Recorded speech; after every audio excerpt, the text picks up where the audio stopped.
promoting your new Stone Sour record, Thousand of Golden Bones Part 1, and I know that is a concept album, so it's the first time that you do something like that, a concept album? Yeah, this is the first time we've delved into that territory. And, you know, we were a little bit apprehensive about, you know, once you do, you put it out there that you're doing a concept record, you know, you're just opening yourself up to all kinds of criticism, I suppose. But this day and age, every album you put out is open to that same sort of criticism. So, first go at it. So, and do you find any difference between the other record and this one in terms of playing guitar? Or? No, because I mean, really, when it comes down to a concept record, it really lays in the lap of the singer, you know, and the lyricist, you know, because he's the one that has to tell the story. And fortunately, we have Corey, who is a very, very good lyricist, you know, so he can write all the metaphors and do everything that he needs to do to get the point of the story across, and to leave it open enough that, you know, that it can pretty much relate to anybody's situation that's going on in their life, you know. And I've read an interview where you say that sometimes it takes a long time to appreciate what you just recorded. Yeah. Are you still in that phase, or? No, this album was actually a little bit different. I actually, you know, I'm still trying to appreciate Audio Secrecy. I still don't think that's a very great record, you know what I mean? But this album, when it was in demo form, and I was driving to Iowa listening to all the demos that we'd put together, I knew that we had something different, and I was really actually into it a lot sooner than I had any of the previous records that we'd done, you know. And guitar-wise, when I think someone listened to Slipknot or Stone Sour, I think that imagines a guy playing some sharp desktop headstock guitars or something as a boogie kind of band. Right. You use oranges and Telecaster, and it always got kind of a vintage vibe. Yeah.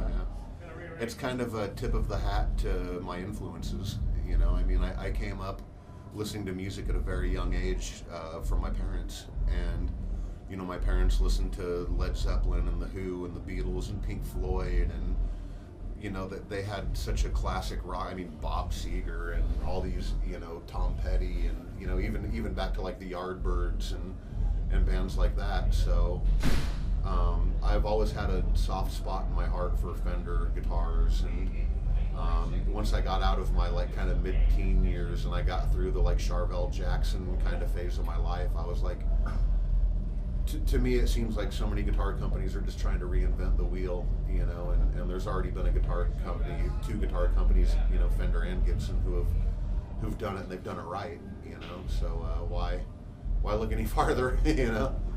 So you've got your Telecaster signatures, you've got Stratocasters, yep. And I've seen a video, but I couldn't find so much information on the web of Jetmaster. There is a new yep. model coming out. I'm playing, actually I have 3 prototypes with me tonight, and I got my last prototype right before we came on this tour, and the first time I played it was last night in Paris. So tonight will be the second night I've played it, and then I'm going to give all my feedback to Fender on how I feel about the guitar and the specs that I gave them and everything, and hopefully we'll be able to release a time on when it's going to come out at Winter NAMM. But are there any difference between, I don't know, the mahogany body? Yeah, it's still going to be a mahogany body. It's still going to be a rock maple neck or we're just going to do ebony fretboards. It's still going to have the locking tuners. It's kind of a cross between the Tele and the Strat. So it feels, when you're holding it, the balance of the guitar is really good, and it's got the weight and you know, it's a very dense guitar because it's a huge slab of wood.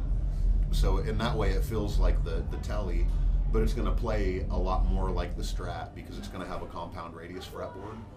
So you know, I'm really liking the compound radius on the Strats. The 12-degree radius on the Teles is cool, and it's great, and you get the action nice and low and everything. But like the last few months, I've just kind of been favoring the compound radius fretboard, so I've been playing those a little bit more. And about the amp, you're still using the Rocker Reverb. Yeah, still using Rocker Reverb 100 Mark IIs right now. So. And there's not a signature amp coming out except for the Tiny Dark Terror. Terror. Yeah, we haven't talked about doing a Mark II or a Rocker Reverb signature just because it would be so expensive to make. It would be hard for the average person to afford one. And although I want to put out like really quality stuff that I would use, I can't justify putting out an amp that would cost $3,000. It just, to me, it seems like not really a rip-off, but it just seems unfair. You know what I mean? So, if we can come up with a way to make to tweak the head and make the sound different, that's the other reason too. Is there's nothing about that amp that I'd want to change at this point in time. So, other than slapping my name on it, what's the point? And are you into vintage kind of stuff, even for the stone boxes?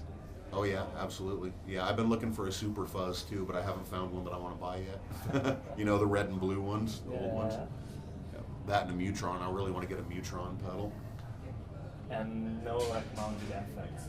I use a GCX unit that's a MIDI rack mount, but what it is it's a tray, and it has all my pedals on it, so it's just a series of loops that'll do any combination of clean or distorted with whatever combination of pedals that I want. So it's essentially like having a pedal board just with a MIDI controller in front of you, and then I have a few pedals off to the side and my wah pedal. Although I did get a Fractal, and I used the Fractal in South America, and I'll probably start using the Fractal for the effects in it, but I need to spend some more time with it and learn it a little. And for the Dirt channel, you just use the amount of gain that the head. Yep, straight from the head. I don't use any distortion pedals or anything. Okay. And what about the guitar tunings? I know you use some of them too. Yeah, there's like 5 different tunings on this record.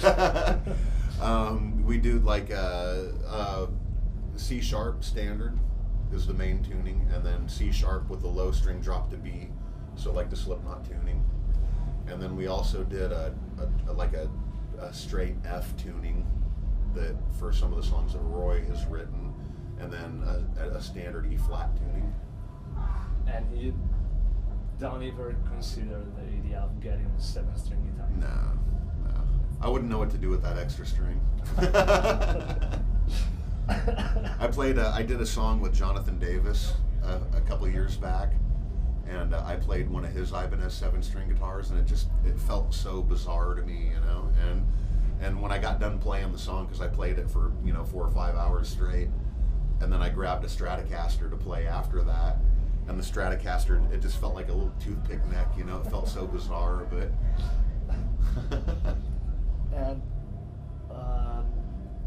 you're working with Josh Rand in Stone Sour and with Mick Thompson in Slipknot. Do you find any difference, and how's the work going between? It's not really that much different, because Josh and Mick are similar guitar players in the way that they're both very technical oriented. Josh did a lot of Berklee classes, and Mick used to teach guitar, so when they approach guitar playing, they approach it from, I'd say, a little bit more of an analytical, schooled sort of way, and I'm completely the opposite of that. I'm a little bit more home taught and a little more organic, so I tend to just kind of be able to weave in with whatever style, and I can kind of go back and forth and do whatever it takes, to make it right. And you improvise a lot while you play? I improvise a lot. When we play live, I try to improvise a little bit, but if it's a guitar solo, I'll try to keep the main melody points from the guitar solo that I did in the studio. But I'll improvise a little bit. Not so much on the new record. The new record, like the 4 songs that we're going to play, there's only really one solo that I'm improvising, and that's the solo for RU-486. But the solo for Absolute Zero and Gone Sovereign and what I do in Rumor of Skin, I'm playing pretty much exactly like the record. Are you still studying guitar? Are you still trying to improve, or you just... Yeah, something occurred to me when we were doing this last record, because somebody gave me a sheet of all the modes, all the 3-note per string scales all the way up and down the neck when I was like 14. And I learned all those and I memorized them, and I'm really fluent up and down the neck as long as we're in that key. You know what I mean? And it just occurred to me when we were doing this record, I was like, wait a minute. In order to maintain my key, all I have to do is move this, 2 frets this way and maintain the same shapes. So that kind of really opened up how I approach guitar playing a little bit, and also made it a lot more difficult, so. Hi, Josh. And have you got, I don't know, some practice routine exercise that you did before? Basically, I never practice. I have horrible discipline. I barely ever play my guitars unless I get a new guitar from Fender that I'm trying to check out.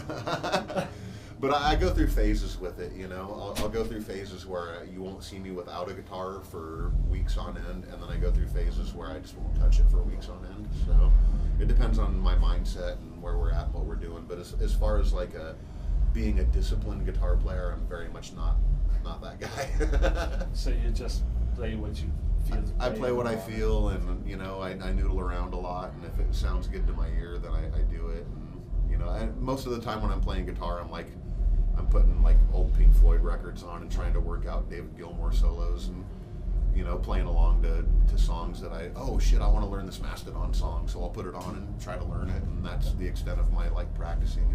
Because it's kind of like learning from a guitar player when you do that, and that's how I kind of learned how to play guitar, is by listening to cassettes. Yeah, I just dated myself, but put cassettes on and like learning Halloween Keeper of the Seven Keys Part 2 or whatever it is, you know what I mean? And that's kind of, I don't know if it's the music industry changing so much, or if it's how available and how quick information moves now. Because there's a lot of great music out there, and music is evolving so fast now. I mean, when you look at the way, like even electronic music went to like dubstep, went to all this stuff, and then like, new metal went to like metalcore, went to new wave of American metal, and just all these different things, and everything's moving so fast. It's really hard for anybody to like really grab a hold of something and like kind of make it their own. So I don't know if it's necessarily the music industry, and because that goes back to the whole, the internet thing now. It's hard for a band now to put music out unless they put their own studio together and try to do it on their own. And then even then, how are you going to get yourself heard by people? I mean, if record labels go away, then music as we know it is probably going to go away. And the only way people are going to hear about music is to try to find it underground and search for it, whether it be through something like iTunes, or even more underground ways of like, like LimeWire, or downloading music and word of mouth, like kind of back in the day before there was anything. And then I think the quality of music will probably end up suffering in some way because of it, So everything is just moving so fast. It's like a snowball, you know what I mean? Like it's just getting bigger and rolling faster and faster, and we'll see whether it keeps going that way or whether it hits a wall and we have to go back to square one. Life goes in cycles, so I think the music cycle is going to do the same thing.